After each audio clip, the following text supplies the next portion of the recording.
Hey, Dr. Drew here on behalf of HEAL. I'm today with Dr. Talayeh Khatibi. She is a pediatrician from Southern California. Went to medical school at University of California, San Diego. She's a Bruin. She went to UCLA and studied, what did you study again? Physiological sciences. Physiology.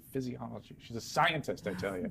And today we're going to talk a little bit about adolescent health. So welcome. Thank you. So let's just start out by defining what adolescent is for people, adolescence and the stages of adolescence. Initially, in the 12, kind of 13-year-old stage, they're kind of first they're no longer a kid, but they're not really a full-fledged teen, so they're just kind of trying to figure out the world in this middle stage that they're in. 14 to 16, they're starting to get more into the teen years. There's more the issues with, bullying, peer pressure, a little bit of drugs, and then 16 to 18, you have full-fledged kind of drugs, sex, that sort of thing. You have sort of what do we call them, proto-adults at that age. Exactly. And yet cognitively, no. They're not ready. No. They're not ready to make those kinds of decisions. Right, which is, I think parents get confused about that. Yes. It's the parent's frontal lobe that needs to work on behalf of the child's not yet fully functioning frontal lobe. Exactly. Yeah. So being their buddy and being their friend and being, let's say, not firm with the limits, not good. Not good. Because they think they're invincible. They can do whatever they want and nothing's going to happen to them. Which is an interesting topic. We're going to talk about some of the things that are at risk for, and immediately comes to mind for me as it turns to that magical thinking is suicide. Absolutely. Not only do they think, they somehow think they'll continue to exist after suicide. Yeah. They'll be there to see the retribution. They'll, the 13 Reasons Why was sort of an unfortunate example of how the adolescents think. I admire their attempt, but I'm not sure they helped us on that one. Right. And also they can get suicidal very quickly, very suddenly, particularly the males. Right. A small thing can kind of spark it, and they don't really realize or recognize what they're doing. And like you said, they think that they're kind of going to exist afterwards, or they're going to make their point, and everyone's going to understand, and then they're going to come back from it. Right. They don't understand the terminalness of it, really. And so what should parents watch out for? A lot of things.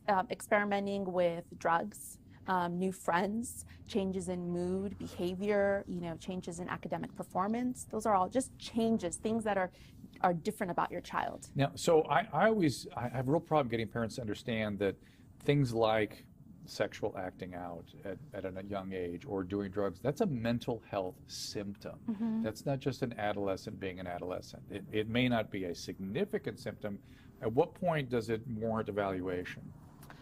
I think at any point, really, if you have an adolescent who's not really ready to make those kind of choices and is not taking care of their, protecting their bodies. So if it worries you, you should see a doctor. Yeah, I always tell parents if something worries you, at any point, you should call or bring your child into the doctor. The other thing is dropping grades. That's the #1 predictor of a mental health issue. Right. Dropping grades, new friends, suddenly they're not into the same activities they were before, they're more reclusive, all those types of things. Changing clothing, changing sleep pattern, changing appetite pattern. Exactly. And the hard thing about adolescent mental health is essentially all the different mental health problems manifest kind of the same way, at least as it pertains to how it looks to a parent. Right.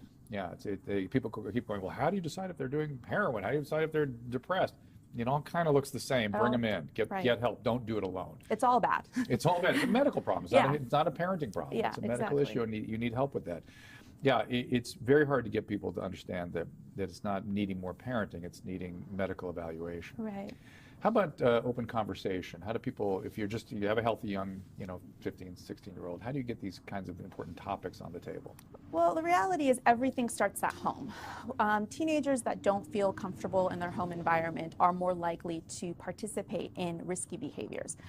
Studies show us that teenagers that feel comfortable communicating with their parents or another significant adult figure in their life are much less likely to engage in risky behaviors, meaning they are more likely to use protection if they become sexually active. They tend to become sexually active at a later age, and they're less likely to use substances such as, alcohol, tobacco, marijuana.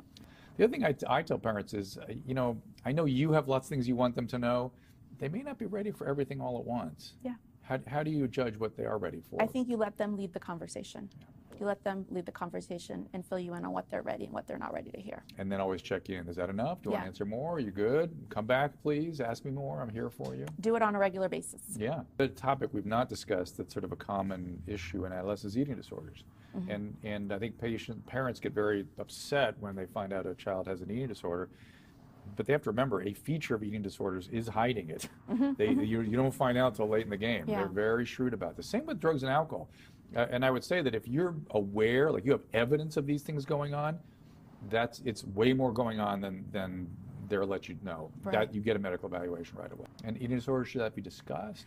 Yeah, I mean, we're definitely seeing a lot more teenagers, both female and male, with body image issues. And so absolutely it should be something that should be discussed, especially if you start noticing changes in your child's dietary habits. They're exercising a lot more. They're running to the bathroom after they've had a meal. They don't want to go to family meals. All those types of things. Absolutely, you need to discuss it. And the other side of the spectrum is obesity and dietary habits. You know, when kids are young, they come to the doctor frequently, you know, because of the vaccines that they need. As they get older, they're not coming in as frequently because the vaccines aren't needed as frequently. Right. And so as they move into the teen years, their weight, their height, their eating habits aren't really being monitored by the pediatrician. And so suddenly you're seeing them when they're closer to college age. Now they've gained a significant amount of weight. They have poor habits such as, you know, eating a lot of fast food, lots of energy drinks. Now they have an elevated BMI, their cholesterol's high. They're essentially pre-diabetic. You know, should parents be monitoring a child's BMI, body mass index? That's for the pediatrician to do. Okay, but don't not go to the pediatrician just because the child seems healthy. Right. So what's happening a lot is with teens, since they're not getting the vaccines, and if they're generally seem healthy, they're not coming in as often. Yeah. And so my biggest piece of advice to parents is bring your child or call HEAL to come see you every year for an annual physical, even if your child doesn't need a vaccine. Which is nice because for athletics and school, everything. They often need that kind of thing. Exactly. And it's an opportunity for us to applaud them and encourage them in what they're doing well and to counsel them on things that maybe they need improvement on before it gets out of hand. Now, one of the things that's also happening these days, I think it's getting a little better, but it's certainly been the status quo for quite a while, is the crazy busy schedules and excessive engagement and things. How do you get both the family, the parents, and the kids to maintain health and healthy practices as a priority? I think as parents, you have to set an example. If you're not putting your health on the forefront, then you can't expect your kids to do it. So if you're making poor choices about your eating habits and lack of exercise, it's going to trickle down to your teens, and you can't expect them to do better. And it's also about starting from a young age. You know, it's about, you can't expect kids to be doing this in their teens when their routines are well established. So you need to teach children at a much younger age to value their health and value, you know, making good choices for their body. So once they're older and they're making more choices independently, the choices that they're making are healthy ones. Because of the hormonal changes of adolescence and development generally, there's a shift in the sleep cycling later into the evening. Yes. What about sleep hygiene, sleep health? So super important, especially now with the internet and iPads and cell phones. It's absolutely important to make sure that your child is getting at least the 8 hours of sleep necessary. And keeping my understanding is there's some recent studies that show the pads late into the evening decrease the ability to get sleep. Absolutely, fall asleep. Absolutely. So it really should be cut off about 2 hours or so before bedtime. Yeah, great. Thank you so much. I Thank you appreciate so you coming much. in.